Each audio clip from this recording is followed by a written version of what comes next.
Hello दोस्तों, स्वागत है एक बार फिर से आप सभी का आपके अपने प्यारे यूट्यूब चैनल मिस्टर फिजिक्स में। बहुत बहुत मोस्ट वेलकम।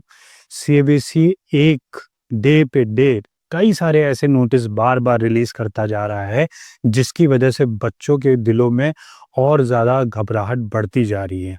अभी जल्दी सीबीएसई ने एक नोटिस जारी किया। अभी तो हमारी टेंटेटिव डेट शीट रिलीज कर दी है सीबीएसई ने, जिसका मैंने प्रॉपर वीडियो मैंने बना दिया है। जैसे मैंने पूरा एक्सप्लेन किया है कि कब कब ये आपका एग्ज़ाम होगा। और ये जो शीट है वो टेंटेटिव है, ये बात याद रखें। एग्ज़ाम ऐसे ही शेड्यूल किए जाएंगे, बस आपको एक ट्रेलर दिखाया गया है, पिक्चर अभी बाकी है, ठीक है। उसके बाद एक और सीबीएसई ने बहुत ही जल्दी अभी एक चीज़ नोटिस जारी किया है कि हाँ, बच्चों का जो एग्ज़ाम लेंगे वो किस बेसिस पे लेंगे, कौन कौन सा फॉर्मेट रहेगा मेरा क्वेश्चंस पूछने का। फिजिक्स का आपका मैं इस वीडियो के अंदर आपको पहली बात तो बताऊंगा कि कितने नंबर के कितने क्वेश्चंस आएंगे सीबीएसई में। दूसरी बात मैं दूसरे पार्ट में आपको बताऊंगा, इसी वीडियो के दूसरे पार्ट में बताऊंगा कि कौन-कौन से टॉपिक हैं, जैसे कॉन्सेप्ट है, डेरिवेशंस हैं, इसमें न्यूमेरिकल है, ये कितना पार्ट हमारे एग्ज़ाम के अंदर इम्पोर्टेंस ले रहे हैं। और तीसरी चीज़ मैं आपको बताऊंगा कि क्या एक स्ट्रैटेजी होनी चाहिए, क्या आपका अप्रोच होना चाहिए, जिसकी वजह से आप फिजिक्स में 95% प्लस मार्क्स स्कोर कर पाएँ बोर्ड एग्जामिनेशन के अंदर। तो सबसे पहले स्टार्ट करते हैं। ये आपका नोटिस था। इस नोटिस के अंदर पूरा एक चिट्ठा दिया गया है, सब कुछ बताया गया है। इसी को हम ऐसे पढ़ना चालू करेंगे तो कोई फ़ायदा नहीं, ना आपको समझ में आने वाली है, ना मैं समझा पाऊँगा आपको। इसी को मैं अच्छी तरीके से एक बार तोड़-फाड़ के मैं आपको समझाता हूँ कि सीबीएसई का कहने का मतलब क्या था। सबसे पहली चीज़ है, सीबीएसई ने बताया है कि ये जो मैं एग्ज़ाम लूँगा, उसका जो फॉर्मेट होगा वो ऐसे-ऐसे टुकड़ों में तोड़ के मैं एग्ज़ाम लूँगा, जिसमें मैं एमसीक्यू भी लूँगा, रीज़न और एसोसिएशन के भी क्वेश्चन लूँगा और केस स्टडी के भी क्वेश्चन लूँगा। ऐसे ही क्वेश्चंस की मैंने एक ग्राफ बना के रखा है, जिसमें उन्होंने बोला है कि एमसीक्यू जो होंगे वो 12 नंबर के आएँगे। 12 एमसीक्यू आएँगे और हर एक एमसीक्यू जो होगा वो 1 नंबर का होगा, 1 मार्क्स का होगा। ऐसे ही कितने एमसीक्यू आएँगे? 12 एमसीक्यू आपके एग्ज़ाम में पूछे जाएँगे, ठीक है? कितने एमसीक्यू आएँगे? 12 एमसीक्यू पूछे जाएँगे। एसोसिएशन और रीज़न के कितने क्वेश्चंस हैं? 4 क्वेश्चंस हैं, जो 1-1 नंबर के 4 क्वेश्चंस आपके रीज़न और एसोसिएशन में पूछे जाएँगे। फिर इसके बाद हमारी आती है क्या? Case study. कि क्या हमारे सेकंड नंबर पे क्या है? हमारी केस स्टडी है। यहाँ पे एक बात याद रखना, केस स्टडी के केस में आपकी 2 केस स्टडी आएँगी। कितनी स्टडी आएँगी? 2 केस स्टडी आएँगी। हर केस स्टडी जो होगी वो आपकी कितने मार्क्स की होगी? 4 मार्क्स की होगी। कितने मार्क्स की होगी? 4 मार्क्स की होगी। 2 केस स्टडी आएँगी, हर केस स्टडी कितने मार्क्स की होगी? 4 नंबर की होगी। तो 4 और प्लस 4 कितने हो गए? 8 नंबर आपके किससे पूछे जाएँगे? केस स्टडी से पूछे जाएँगे। नेक्स्ट हमारा आता है शॉर्ट आंसर टाइप 1, जिसमें हमारे कितने क्वेश्चंस हैं? 10 मार्क्स का पूछा जाएगा आपके एग्जाम के अंदर। यहाँ पे हर क्वेश्चन जो होगा वो 2 मार्क्स का होगा। कितने मार्क्स का होगा? 2 मार्क्स का होगा। और लगभग क्वेश्चन कितने होंगे? 5 क्वेश्चंस होंगे। कितने होंगे? 5 क्वेश्चंस होंगे। और हर क्वेश्चन जो होगा वो कितने मार्क्स का होगा? 2 मार्क्स का हर क्वेश्चन होगा। ये टाइप 1 शॉर्ट आंसर टाइप 1 है। फिर इसके बाद आता है शॉर्ट आंसर टाइप 2, जो कितने मार्क्स का है? 21 मार्क्स का है, जिसमें हर क्वेश्चन 3 मार्क्स का होगा। कितने मार्क्स का है? हर क्वेश्चन 3 मार्क्स का होगा। और टोटल कितने क्वेश्चंस पूछे जाएंगे? 7 क्वेश्चंस पूछे जाएंगे आपके इस बोर्ड एग्जाम फिजिक्स के अंदर। नेक्स्ट लॉन्ग आंसर टाइप के क्वेश्चंस की बात करें तो लगभग कितने मार्क्स का है लॉन्ग आंसर टाइप? 15 मार्क्स का है, जिसमें हर क्वेश्चन कितने मार्क्स का होगा? 5 मार्क्स का होगा। और कितने क्वेश्चंस आएंगे? 3 क्वेश्चंस आपके लॉन्ग आंसर में आएंगे। ठीक, पहला 12 एमसीक्यू 12 नंबर के, रीजन और एसोसिएशन के 4 क्वेश्चंस 4 नंबर के, केस स्टडी के 2 केस स्टडी 8 नंबर की, शॉर्ट आंसर टाइप के 5 क्वेश्चन आएंगे 10 नंबर के, हर क्वेश्चन जो होगा वो 2 मार्क्स का होगा। फिर शॉर्ट आंसर टाइप 2 है, जिसमें आपके 7 क्वेश्चन आएंगे, हर क्वेश्चन 3 मार्क्स का होगा। टोटल कितने? 21 मार्क्स का हो जाएगा। और फिर आएगा लॉन्ग आंसर, जो आपका कितने का मार्क्स का होगा? 15 मार्क्स का। क्वेश्चंस कितने आएंगे? 3 क्वेश्चंस आएंगे और हर क्वेश्चन जो होगा वो कितने मार्क्स का होगा, 5 मार्क्स का होगा और यहीं से आपको मिलेंगे टोटल के टोटल कितने, 70 मार्क्स। कितने मार्क्स का हो गया हमारा, 70 मार्क्स का। ऐसे हमारा पूरा इस फॉर्मेट में रह के ही प्रिपरेशन करना, तभी एग्जाम अच्छे से दे पाओगे। अगर पुराना फॉर्मेट यूज करते हुए आप एग्जाम देंगे तो मैं गारंटी के साथ कह सकता हूं कि आप 40 to 50% स्कोर कर ले जाएं। मैं ये नहीं कहूँगा आप बिल्कुल स्कोर नहीं कर पाएंगे, 40 to 50% आप स्कोर कर ले जाएंगे, पर बाकी का बचा हुआ 50% वो आपको एक स्ट्रेटजी बना के ही चलना पड़ेगा, तभी आपको अचीव होगा। ठीक है, नेक्स्ट अगर मैं बात करूं कि हमारे एग्जाम के अंदर मार्क्स डिस्ट्रीब्यूशन कैसे किया जाएगा, तो उस मार्क्स जैसे आपने भी अपने जीवन में क्या किया होगा, डिस्ट्रीब्यूशन किया होगा कि कैसे क्या आप करते हैं, कैसे क्या खाते हैं, कितनी देर घूमते हैं, कितनी देर टहलते हैं, कितनी देर उससे चैटिंग करते हैं, कितनी देर उससे फ़ोन से बतियाते हैं। तो वैसे ही सीबीएसई ने कहा कि बेटा जब तुम अपने जीवन में डिस्ट्रीब्यूशन करके रखे हो तो मैं यहाँ पे आपको भी एक डिस्ट्रीब्यूशन करके दूंगा। मार्क्स का डिस्ट्रीब्यूशन 2026 में कैसे होने वाला है, ये मैं इस बेसिस पे आइडिया लगा रहा हूँ। जब सीबीएसई ने अपना सैंपल पेपर रिलीज किया फिजिक्स का, उस बेसिस पे मैं आपको मार्क्स का डिस्ट्रीब्यूशन बता रहा हूँ, जिसमें आपको कॉन्सेप्ट प्लस थ्योरी कितने मार्क्स की मिलेगी, 25 मार्क्स की मिलेगी। और यहाँ पे आपका कॉन्सेप्ट क्लियर होना ज़रूरी है। जब तक आपका कॉन्सेप्ट क्लियर नहीं होगा, आप ये 25 मार्क्स लेने में आपके पसीने छूट जाएंगे। तो कॉन्सेप्ट क्लियर करना यहाँ पे ज़रूरी है। नेक्स्ट अगर बात करें तो 10 नंबर की आपकी क्या आएगी, डेरिवेशन आएगी। और न्यूमेरिकल कितने मार्क्स के आएंगे, 35 मार्क्स के न्यूमेरिकल आएंगे। आप खुद दे सकते हैं, मैं स्टार्टिंग से भी ये बात चिल्लाते हुए आता हूँ कि न्यूमेरिकल बहुत ज़्यादा इंपॉर्टेंट है आजकल, चाहे वो आईसीएसई हो, चाहे वो सीबीएसई हो, चाहे वो यूपी बोर्ड हो। Numerical are the backbone of this board examination. ठीक है, ये जो बोर्ड्स एग्जामिनेशन का जो न्यूमेरिकल पोर्शन होता जा रहा है वो धीरे धीरे क्या बनता जा रहा है, बैकबोन बनता जा रहा है ये धीरे धीरे हमारा। तो न्यूमेरिकल प्रिपेयर करना बहुत ज़रूरी है। न्यूमेरिकल लगभग कितने मार्क्स की आएगी, 35 मार्क्स की आपकी न्यूमेरिकल डायरेक्ट एग्जाम में पूछी जाएगी, जिसमें कुछ क्वेश्चंस आपको तो डायरेक्ट देखने को मिलेंगे जिसमें आप फॉर्मूला लगाएं और आपका आंसर आ जाएगा। पर कुछ क्वेश्चंस ऐसे होंगे जिसमें आपको थोड़ा तोड़ना मड़ोड़ना पड़ता है, तभी आपको उसका सोल्यूशन मिल पाता है। जब तक आपको तोड़ना और मड़ोड़ना नहीं आता है, आप उसमें कॉन्सेप्ट नहीं लगा सकते हैं। तो यहाँ से हमारा पूरा 70 मार्क्स का डिस्ट्रीब्यूशन मैंने देखा कि एग्जाम में कैसे कौन सी चीज़ें हैं जो आपकी पूछी जा रही हैं। Concept plus theory 25 marks, derivation 10 marks और लाग धीरे धीरे हमारा न्यूमेरिकल लास्ट में क्या, न्यूमेरिकल कितने मार्क्स का, 30 मार्क्स, 35 मार्क्स का। और टोटल कितने मार्क्स हो गया, 70 मार्क्स हो गए।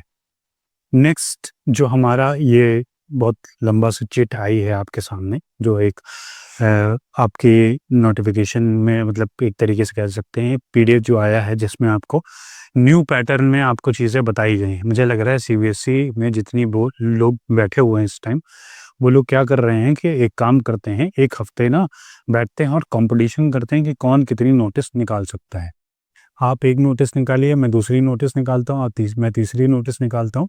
तो धड़ल्ले से एक हफ्ते में उन्होंने कई सारी नोटिस जारी कर दी, जिसमें हमारे न्यू पैटर्न फॉर बोर्ड 2026 की जो नोटिस आई, जिसमें 3 पॉइंट्स में कैटेगरी में इसको डिवाइड किया गया।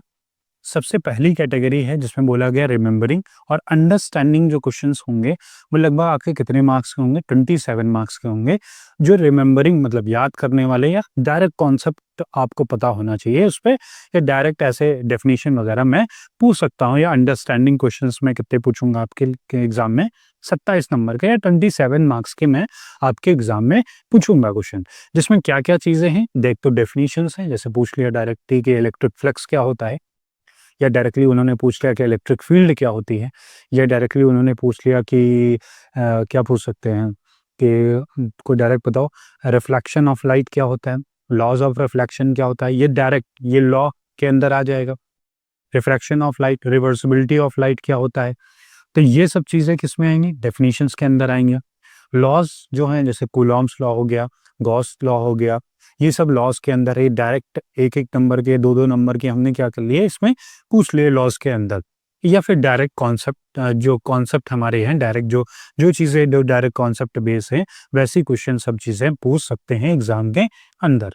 सेकेंड उन्होंने बोला कि अप्लाइंग, अप्लाइंग हम कितने नंबर के पूछेंगे, 22 मार्क्स, 22 मार्क्स की हम अप्लाइंग एग्जाम में आपकी पूछेंगे। अप्लाइंग का कहने का मतलब क्या है इनका, कि अप्लाइंग कहने का मतलब है कि डायरेक्ट अगर आपको फॉर्मूला पता है, आप फॉर्मूला जानते हैं जिसका, आप वैल्यू पुटिंग करिए, थोड़ा बहुत कॉन्सेप्ट का यूज़ करिए, आपके क्वेश्चंस आसानी से हो जाएंगे। जिसमें उन्होंने बोला फॉर्मूला बेस्ड न्यूमेरिकल्स कराऊंगा और साथ साथ डायरेक्ट डेरिवेशंस। डायरेक्ट डेरिवेशन का मतलब है कि जैसे कूलॉम्स लॉ की डेरिवेशन पूछ ली उन्होंने, या फिर मैंने पूछा कि इलेक्ट्रिक फील्ड ड्यू टू किसकी वजह से, डाइपोल की वजह से। तो ये डायरेक्ट डेफिनेशंस, बायोट-सावर्ट लॉ, ठीक, तो ये डायरेक्ट हमारी डेरिवेशंस होगी, फार्मूला बेस्ड न्यूमेरिकल्स होगी। जो डेरिवेशंस हैं वो, और फार्मूला बेस्ड न्यूमेरिकल, आपको न्यूमेरिकल मतलब फार्मूला बेस्ड न्यूमेरिकल मतलब कि आपको न्यूमेरिकल दिया जाएगा, डायरेक्टली आपको बस पता होना चाहिए कि फार्मूला क्या होगा।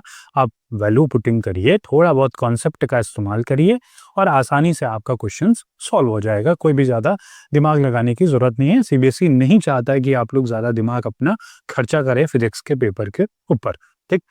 उसके बाद एनालाइजिंग और इवैल्यूएटिंग क्रिएटिंग, ये लगभग 21 मार्क्स की, थोड़ा कॉम्प्लिकेटेड है इसमें। एनालाइजिंग, इवैल्यूएटिंग और क्रिएटिंग, ये लगभग कितनी मानी, 21 मार्क्स की अकेले है, जिसमें आपके रीजनिंग क्वेश्चंस हो सकते हैं, ग्राफ हो सकते हैं, हॉट्स हो सकते हैं और केस स्टडीज हो सकते हैं, और साथ ही साथ जस्टिफिकेशंस भी हो सकते हैं। हॉट्स क्वेश्चन जरूर पढ़ना, एग्जाम्पल एनसीईआरटी के कई सारे एग्जाम्पल के अंदर ये क्वेश्चंस मिल जाएंगे आपको, और जस्टिफिकेशंस के भी क्वेश्चन अच्छी तरीके देखना। जस्टिफिकेशन के क्वेश्चन तभी आते हैं जब आपको अच्छी तरीके से क्या करना हो, एनालाइजिंग करना आता होगा। एनालाइजिंग करना अच्छे से आता होगा तभी आप जस्टिफाई कर पाएंगे कि इसके पीछे का रीजन क्या है, या क्या हमारा जस्टिफिकेशन होगा, ठीक है। तो ये हमारा था pattern, new pattern for board examination 2026। अब मैं आपको बताऊंगा कि हाउ टू स्कोर, या बेस्ट मेथड क्या हो सकता है आपके स्कोर करने का 95% प्लस फिजिक्स के बोर्ड से एग्जामिनेशन के अंदर।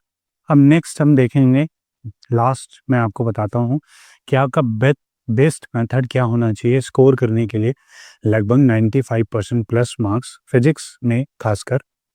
तो आपके लिए सबसे पहली चीज जो ब्रह्मास्त्र है वो है प्रैक्टिस। जितना ज़्यादा आप प्रैक्टिस करेंगे, जितना ज़्यादा आप प्रैक्टिस करेंगे, उतना ही अच्छे मार्क्स आप एग्ज़ाम में स्कोर करके आएँगे। किसकी प्रैक्टिस करनी है आपको? आपको प्रैक्टिस करनी है न्यूमेरिकल्स की। किसकी प्रैक्टिस करनी है? न्यूमेरिकल्स, क्योंकि मैंने बताया लगभग 35 मार्क्स, 35 मार्क्स न्यूमेरिकल अकेले वेटेज गेन कर रहा है। तो आपको न्यूमेरिकल की जब तक प्रैक्टिस नहीं होगी, आप न्यूमेरिकल में सही अप्रोच लगाना जब तक नहीं जान जाएंगे, तब तक आप न्यूमेरिकल के क्वेश्चन सॉल्व नहीं कर सकते। क्योंकि डायरेक्ट आपको क्वेश्चन देगा, कुछ क्वेश्चंस डायरेक्ट देंगे, पर ऐसे भी कुछ क्वेश्चंस आपको मिलेंगे एग्जामिनेशन के अंदर जिसमें आपको कॉन्सेप्ट लगाना पड़ेगा, आपको प्रैक्टिस वहाँ पे काम आएगी वहाँ पे। नेक्स्ट हमारा है कि आप सॉल्व करो क्या, पीवाईक्यू, लास्ट 10 ईयर के क्वेश्चंस, 10 ईयर के क्वेश्चंस, 10 इयर्स के क्वेश्चंस आप सॉल्व करिए। खासकर 2020 से लेके और 2025 तक के क्वेश्चंस तो ऑलरेडी एकदम जबान पर रटे हुए होने चाहिए कि कौन से साल कौन सा क्वेश्चंस ऐसे पूछा गया था जो आपके एग्जाम। अगर आपने, मैं लिटरली बता रहा हूँ, अगर आपने पीवाईक्यूज अच्छे से पढ़ लिए ना, खासकर जो आप 2025 वाला उठाएंगे फिजिक्स का पेपर, तो आपकी रूह तो वैसे ही कांप जाएगी, उसमें कुछ कहने की बात नहीं। क्योंकि 2025 का पेपर लगभग 90 से 95% बच्चों ने ऐसा कहा था कि एग्ज़ाम बहुत टफ था। मैं खुद बता रहा हूँ, तो मुझे सॉल्व करने में 3.5 से 3 घंटे 45 मिनट का समय लगा था फिजिक्स का पेपर सॉल्व करने के लिए। क्योंकि एक्चुअली क्या है ना, मैं जब सॉल्व कर रहा था तो बात है कि मैं हंसी मजाक में सॉल्व कर रहा था, ये था, इस वजह से भी ज़्यादा टाइम लग गया मुझे। फिर बहुत ज़्यादा कॉन्सेप्चुअल था वो पेपर हमारा, ठीक है। तो 2020 से लेके 2025 तक के आपके क्वेश्चंस तो एकदम रटे हुए रहने चाहिए। साथ ही साथ आपको एनसीईआरटी के एग्जाम्पल्स और साथ ही साथ जो हमारे अनसॉल्व्ड क्वेश्चंस इसमें दिए गए हैं, जो एक्सरसाइज के अंदर आएंगे, वो आपको लगाने ही लगाने हैं। उसमें कोई कई सारे बच्चे क्या होते हैं एग्जाम्पल छोड़ देते हैं। मैं क्लासरूम ऑफलाइन क्लासेस के अंदर बच्चों को बताता हूँ कि एग्जाम्पल ज़रूर लगाना क्योंकि मैंने देखा है पिछले 5 सालों में एग्जाम्पल से डायरेक्ट क्वेश्चंस उठा के एग्जामिनर पूछता है। इसी वजह से मैं बोलता हूँ कि एग्जाम्पल ज़रूर सॉल्व करना। एग्जाम्पल सॉल्व करने से मैंने देखा है, कई बार देखा है कि एग्जाम्पल का डायरेक्ट क्वेश्चन सिर्फ वैल्यूज़ चेंज करके एग्जामिनर डायरेक्ट एग्जाम में पूछता है एग्जाम्पल्स के क्वेश्चन। तो एग्जाम्पल के क्वेश्चंस को स्किप करना बहुत बड़ी मिस्टेक हो सकती है। ठीक है, तो एग्जाम्पल मत मिस करना। एग्जाम्पल जितना हो सके हर चैप्टर के, चाहे वो मैथ हो चाहे वो फिजिक्स हो, एग्जाम्पल के क्वेश्चन ज़रूर लगा के जाना। और एक्सरसाइज जो तुम्हारी दी गई है एनसीईआरटी में, वो एक्सरसाइज अच्छे से पढ़ के जाना, वो एक्सरसाइज करके जाना। और लास्ट एंड जो हमारा सबसे लास्ट है वो है डेरिवेशंस। डेरिवेशंस में मैं बस इतनी सी बात कहूँगा, अगर आपको डेरिवेशन समझने में प्रॉब्लम हो रही है, आप एक बार डेरिवेशन समझिए। कॉन्सेप्ट अगर एक बार आपको समझ में आ गया, मैं एक ब्रह्मास्त्र आपको बताता हूँ, इसके बाद आपको कभी भी डेरिवेशन में कोई प्रॉब्लम नहीं होगी। आपको करना क्या है, एक बार अगर आपने डेरिवेशन समझ ली, फिर उसके बाद 2 बार उसको देख के लिखना है। 2 बार उसको देख के रफ कॉपी में लिखना है और 3 बार बिना देखे हुए। 2 बार देख के, 3 बार बिना देख के आपको कॉपी में लिखना है। 5th टाइम जब आप आओगे, 5 बार ऐसे ही आपको करना है। 2 बार देख के, 3 बार बिना देख के, 2 बार देख के, 3 बार बिना देख के। हर डेरिवेशन आप ऐसे करते चले। मैं लिटरली बता सकता हूँ आपको, जब आप ये कर लेंगे आपको डेरिवेशन में उसके बाद कोई डाउट नहीं रहेगा। आप एग्ज़ाम में बैठे ना, अपने आप आपका पेन चलेगा वहाँ पे। सिर्फ़ ये 2 बार देख के लिखो, 3 बार बिना देख के लिखो।